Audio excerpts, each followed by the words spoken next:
Kumusta mga kasaliksik? Salamat sa drone. Yan ang nasasabi ng mga tao na nakadiskubre ng mga kakaibang bagay sa tulong ng kanilang mga drones. Kaya mula sa isang nakakakilabot na diskubre sa isang bangin, hanggang sa nahuling kriminal dahil nakuhanan siya ng drone ay pag-usapan natin. Ang 10 nakakakilabot na bagay na nagawang makuhanan ng drone at nagligtas ng buhay. Kaya kung handa ka ng malaman at mapanood ang mga ito ay simulan na natin. Number 10. Nakakakilabot na diskubre.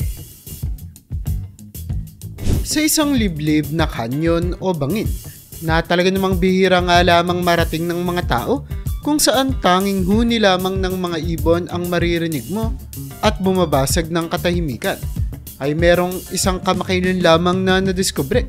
Ito ay isang nakakakilabot na twist sa tahimik na tanawing ito, gamit ang isang drone at isang mataas na resolution na camera ang ginamit upang kuhanan ng footage ang kagandahan ng kanyon.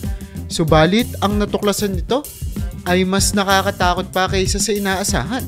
Habang lumilipad kasi ang drone, nakita ng operator sa kanyang screen ng tila mga buto. Akala niya ay mga buto lang ito ng hayop o fossil na karaniwan sa ganitong lugar. Pero nang palapitin niya ang drone, natuklasan niyang ito'y mga kalansay ng tao. Iba't ibang kalansay ang nakakalat sa mabatong lupain. Ang ilan ay tila matagal nang naroroon, habang ang iba naman ay mukhang kamakailan lamang nalagay. Hanggang ngayon nananatiling misteryo kung paano at bakit napunta ang mga kalansay na ito sa kanyon.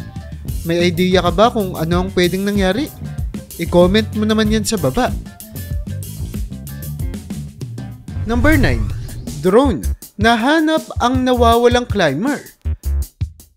Isang Scottish na mang-aakyat ng bundok na kinatatakutang namatay matapos mawala sa Himalayas ay muling natagpo ang buhay salamat sa tulong ng isang drone. Ang lalaking ito ay si Rick Allen, isang veteranong 65 taong gulang ng climber mula sa Aberdeen. Ay nagsimula ng solong pag-akyat niya sa Broad Peak, ang ika-12 pinakamataas na bundok sa mundo na matatagpuan sa mapanghamong teritoryo ng Himalayas. Ang kanyang pagkawala ay nagdulot ng labis na pag-aalala sa kanyang mga kapwa climber at sa mas malawak na komunidad ng mga climber na kanyang kakilala. Si Rick noon ay nasa kanyang ekspedisyon kasama ang kaibigan na si Sandy Allen na sumuko bago pa marating ang tuktok ng bundok. Ang dalawa ay naghangad na malampasan ng mahigit 26,000 na talampakan na taas ng Broad Peak. Ngunit sa hindi inaasahang pangyayari, ang solo na pagbaba ni Rick matapos marating ang tuktok ay hindi nagtagumpay. Siya ay nahulog at sa loob ng 36 na oras, walang makitang senyales ng kanyang presensya na nagdulot ng takot sa marami. Ang sitwasyon ay tila wala nang ang pag-asa. Ngunit nagkaroon ito ng pag-asa nang makita ng isang kusinero sa base camp ang tila bag ni Rick sa mataas na bahagi ng bundok. Isang drone na may kamera ang pinalipad sa may hirap na teritoryo upang kumpirmahin ang nakita at matagpuan si Rick. Matapos siyang maibalik sa base camp, agad siyang isinakay sa helicopter para sa medical na atensyon. Ang kanyang frostbite ay nangangailangan ng agarang lunas, lalo na't siya ay nakaranas ng matinding kondisyon sa mga nakaraan niyang ekspedisyon. Number 8. Ang kakaibang waterfall sa China. Isang hiker nga ang nakadiskubre ng nakakakilabot na sekreto habang siya ay naglilibot gamit ang drone sa sikat na talon ng Yuntai Mountain. Kilala ito bilang pinakamataas na tuloy-tuloy na talon sa bansa. May natagpuan kasi siya ditong hindi inaasahang bagay. Sa taas ng talon, may tubo na nagdadagdag ng tubig sa agos nito. Ang revelasyon na ito na nakuhanan pa ng video at ipinost online ay mabilis na nag-viral at nagpasimula ng malawakang diskusyon. Makikita sa video ang tubig na dumadaloy mula sa tubo na nagpapakitang ang natural na ganda ng talon ay artificial na pinaganda. Ang natuklasang ito ay nagdulot ng mga tanong tungkol sa pagiging tunay at transparency sa industriya ng turismo. Agad naman naglabas ng pahayag ang mga operator ng Yuntai Tourism Park na inamin ang maliit na enhancement tuwing tagtuyot upang matiyak na hindi madidismaya ang mga bisita. Sinabi nilang galing sa bukal ang karagdagang tubig at hindi nito sinisira ang natural na tanawin. Pero sa kabila ng kanilang paliwanag, ang insidente ay nag-udyok sa mga lokal na opisyal na magsagawa ng imbestigasyon. Number 7, ang Apennine Colossus. Ang Apennine Colossus ay isang napakaganda at masasabi nating medyo nakakakilabot na obra maestra na matatagpuan sa loob ng Villa de Medov malapit sa Florence, Italy. Kamakailan lamang, nakakuha ito ng pansin matapos mag-viral ang drone footage na nagpapakita ng kanyang kagandahan at karangyaan. Ang 35 talampakang taas na istruktura nito ay hindi lamang patunay ng artistikong henyo ng lumikha nitong si Guillaume Bologna, kundi isang kamanghamanghang pagsasanib ng sining, kalikasan at arkitektura. Si Guillaume Bologna, isang Flemish na sculptor, ay nilikha ang napakalaking figurang ito sa pagtatapos ng ika-16 na siglo. Dinisenyo niya ang skulptura upang katawanin ang kabundukan ng Apennine. Kinukuha ang essence ng mabatong tanawin. Sa anyo na tila nasa pagitan ng tao at kalikasan, ang balat ng statwa ay tila nagmumukhang bahagi ng mabatong lupa, habang ang magaspang na balbas na gawa sa stalactites ay nagbibigay ng kakaiba at talaga namang natural na itsura dito. Ang Apennine Colossus ay higit pa sa isang skulptura. Ito ay isang masalimuot at komplikadong istruktura na may mga groto sa loob. Dito makakakita ang mga bisita ng mga fresko na naglalarawan ng mga maskuladong kalalakihan at iba't ibang kayamanan katulad ng mga kabibe, korales, perlas at kristal na nagdudulot ng isang mahiwaga at nakakabighaning atmosfera. Number 6, ang monasteryo sa langit. Sa isang paglipad ng drone sa kalangitan ng rehiyon ng Emerti sa kanlurang Georgia, natuklasan muli ang isang matandang kababalaghan.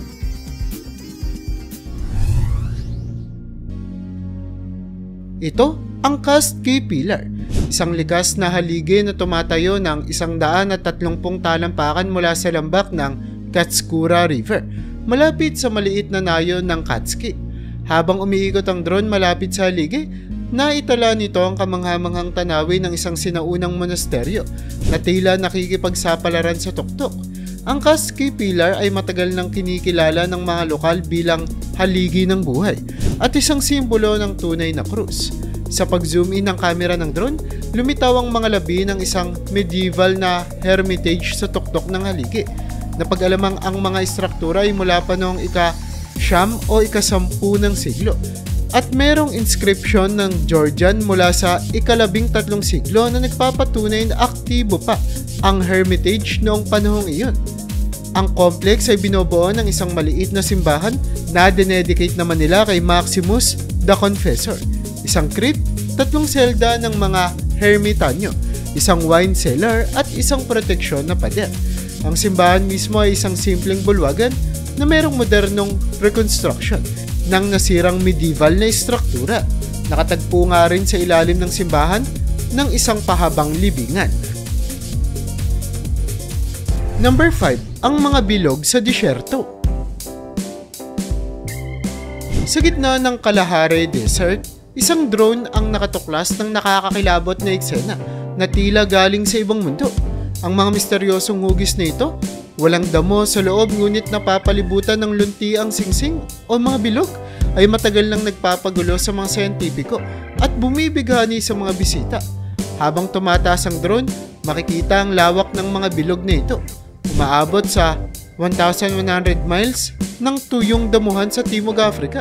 Tinuguran itong fairy circles, dulot na parang itong sa mga alamat at libro lang natin makikita. Ngunit ang katotohanan sa likod ng mahugis na ito ay hindi rin kasing kapanapanabik. Sa loob kasi ng mahigit 50 taon, pinagdedebatihan ng mga ecologist ang pinagmula ng mga bilog na ito at 2 pangunahing teorya ang lumitaw. Ang isa ay sinisisi nila ito sa mga anay para sa mga bahagi nito na walang damo, habang ang isa naman ay nagsasabi na ang mga bilog ay resulta ng adaptasyon ng mga damo. Ang footage mula sa drone ay nagbibigay ng perpektong tanawin upang tuklasin ang likas na misteryo na ito. Isang ecologist mula sa University of Göttingen ang nangunguna sa pag-aaral ng fairy circles mula pa noong 2000. Ang kanyang mga pag-aaral kabilang ang mga kamakailang investigasyon gamit ang mga drone ay nagbigay ng bagong liwanag sa mga kahanga-hangang pattern na ito. Nalaman niya kasi na ang mga walang damong loob ng bilog ay tahasang kaiba sa matitibay na damo sa gilid na nag-e-evolve upang masiguro ang kanilang pagkuha ng tubig. Sa matinding kapaligiran ito, ang mga damo sa labas ng mga bilog ay nag-develop ng sopistikadong mekanismo upang makaligtas. Ito ay tinatawag niyang vacuum system sa paligid ng kanilang mga ugat upang maka-absorb ng mas maraming tubig hanggat maaari. Number 4. Nakatagong kwarto sa Mount Rushmore. Matatagpuan natin sa Black Hills ng South Dakota ang mga nakaukit na mukha ng 4 na presidente sa Mount Rushmore. Ngunit may nakakubling kwento sa loob ng mga bundok na ito. Ang sculptor na si Gudjon Borglum ay nagdisenyo ng isang Grand Hall of Records, isang 80 by 100 foot na kamera sa likod ng ulo ng presidenteng si Lincoln. Ang layunin ng kamera o ng itinagong kwarto na ito ay maging taguan ng mahahalagang dokumento tulad ng konstitusyon at deklarasyon ng kalayaan ng Amerika. Gayunpaman, dahil sa kakulangan ng pondo, nakatuon si Borglum sa pagtatapos ng mga mukha ng presidente at hindi niya na nga ito na ituloy. Ang Hall of Records ay hindi natuloy at tanging 70-foot na tunnel lamang ang naiwan sa likod ng ulo ni Lincoln. Kamakailan, isang drone ang muling nagpabuhay ng debate tungkol sa nakatagong daanan na ito na hindi nakikita ng mga bisita sa Mount Rushmore na nananatiling isang misteryo hanggang sa ngayon. Ang 1,000 taon na nanayod. Sa desyerto ng northwestern New Mexico, isang drone na may thermal imaging capabilities ang nagbunyag ng mga lihim ng Blue Jay, isang 1,000 taong gulang na nayon. Ang Blue Jay na kilala sa mga ancestral Puebloan na bahay ay dating masiglang komunidad sa paligid ng natural na bukal, ay matagal nang kinagigiliwan ng mga archaeologists mula pa noong 1970s. Sa kabila ng matagal ng pagkakakubli nito sa ilalim ng makapal na halaman at wind-blown sandstone, nanatili ang misteryo nito. Gamit nga ang makabagong drone technology, natuklasan ng mga archaeologists ang mga hindi nakikitang istruktura sa Blue Jay. Ang thermal images ay nagpapakita ng komplikadong landscape na may mga bagong stone compounds. Ang pinakakapansin-pansing tuklas ay isang madilim na bilog sa loob ng plaza area na maaaring isang kiva. Ang kiva ay isang subterranean chamber para sa mga seremonya. Ang mga natuklasang ito ay maaaring magbigay ng bagong pananaw sa pagkakaintindi natin ng Blue Jay na naiiba sa mga kalapit na lugar dahil sa kawalan ng mga monumental great houses at kivas na tipikal sa Kaku era Pueblo culture noong panahon nila. Number 2. Noah's Ark. Sa matatarik na taas ng Mount Ararat sa Turkey, isang misteryo na kasing tanda ng sibilisasyon ng tao ang bumighani sa mga manlalakbay at scholar. Dito kasi ay nakita nila ang Noah's Ark. Ayon sa sinaunang biblical na kwento, ang arko ni Noah na nagdala kay Noah sa kanyang pamilya at mga pares ng bawat hayop ay tumigil sa mga bundok ng Ararat matapos ang isang napakalaking baha. Noong 2010, isang grupo ng evangelical Christian explorers ang nagsabing sila'y nakatuklas ng isang breakthrough. Gamit ang isang drone, sinuyod nila ang nagyayelong dalisdis ng Mount Ararat at iniulat na natagpuan nila ang mga labi ng isang sinaunang istrukturang gawa sa kahoy. Ayon sa kanila, ang carbon dating ng kahoy ay nagtutukoy na ito'y humigit kumulang 48,000 years old na tumutugma sa panahon ng maalamat na paglalakbay ni Noah. Ang Mount Ararat, ang pinakamataas na bundok sa Turkey, ay isang hamon sa kahit na pinakasanay ng mga manlalakbay. Ngunit dito, sa gitna ng mga nagyayelong taas, naniniwala ang ilan na nakabaon ng Noah's Ark, isang relika na may walang kapantay na kasaysayan na naghihintay na maibunyag mula sa milenyo ng pagkayelo nito at pagkakubli sa mata ng mga tao. Number 1. Ang tumakas na kriminal. Minsan, ang mga drone ay nakakatulong sa paghahanap ng nawawalang mga tao. Pero minsan naman ay sa mga taong ayaw rin magpahanap. Isang nakakakilabat na kwento ang naganap sa kabundukan ng Yunnan Province sa southwestern China. Dahil merong isang pugante na nagtatago ng 17 taon na mula sa mga otoridad ay natunton sa wakas. gamit ang makabagong teknolohiya ng drone. Ang pangalan niya ay Song Jack, isang 63 taong gulang na lalaki na tumakas mula sa kulungan noon pang 2002 matapos makulong dahil sa malubhang kaso ng human trafficking.